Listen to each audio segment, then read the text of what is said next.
পাউরুটি দিয়ে এই মজার নাস্তাটি একবার যদি তৈরি করে পরিবারের সবাইকে খাওয়ান, তাহলে সবাই বারবার আপনাকে এই নাস্তাটি বলবে বানানোর জন্য। আসসালামু আলাইকুম, সবাই কেমন আছেন? আবারও ছোট্ট একটি রেসিপি নিয়ে চলে এলাম আপনাদের মাঝে।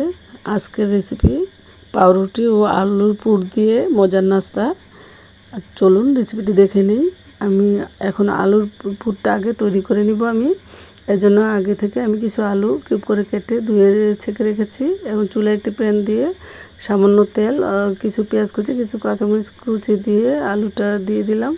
এর সাথে একটু হলুদের গুঁড়া, স্বাদমতো লবণ দিয়ে একটু নেড়ে চেড়ে 5 মিনিটের জন্য ডেকে দিয়েছি।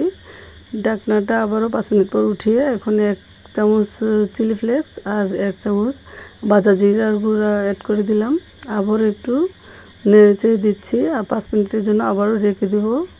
আর এই সময় চুলাটা কমিয়ে রাখতে হবে, মিডিয়াম আঁচে রাখতে হবে।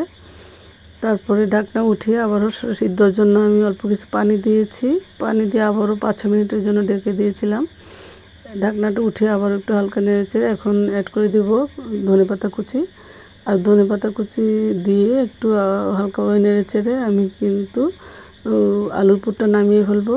এদিকে আমি একটা ময়দা দিয়ে ব্যাটার তৈরি করব। আর একটা পেয়ালায় আমি 1 কাপের বেশি ময়দা নিয়েছি।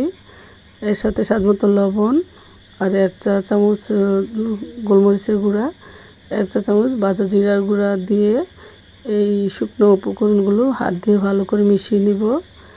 আর অল্প অল্প করে পানি দিয়ে আমি একটি সুন্দর ব্যাটার তৈরি করব।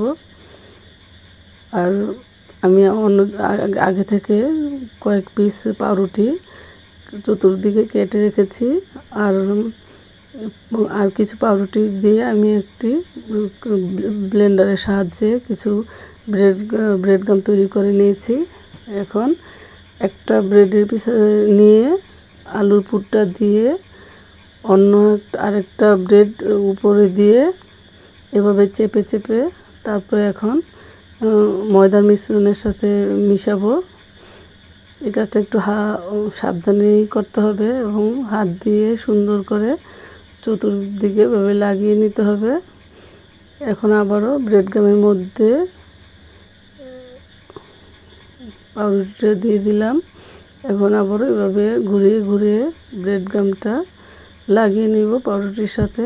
আর এইভাবে আমি প্রত্যেকটি পাউরুটি আর আলুর পুর দিয়ে ব্রেড গামের সাথে মিশিয়ে নিব। আর এখন এগুলি ভেজে নেব। আর তার জন্য আমি চুলায় একটি প্যান বসিয়ে পর্যাপ্ত পরিমাণে তেল গরম করে নিয়েছি। আর এই তেলের মধ্যে আমি পাউরুটিগুলো ভেজে নিব।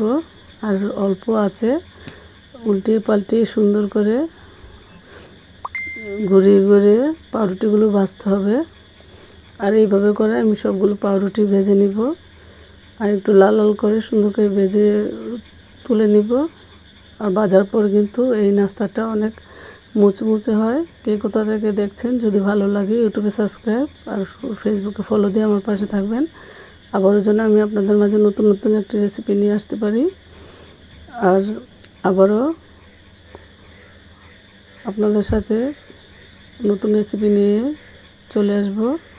সবাই অনেক অনেক ভালো থাকেন আর আমার জন্য দোয়া করবেন, আমি যেন আবারও আপনাদের মাঝে চলে আসতে পারি। আজকের জন্য বিদায় নিচ্ছি।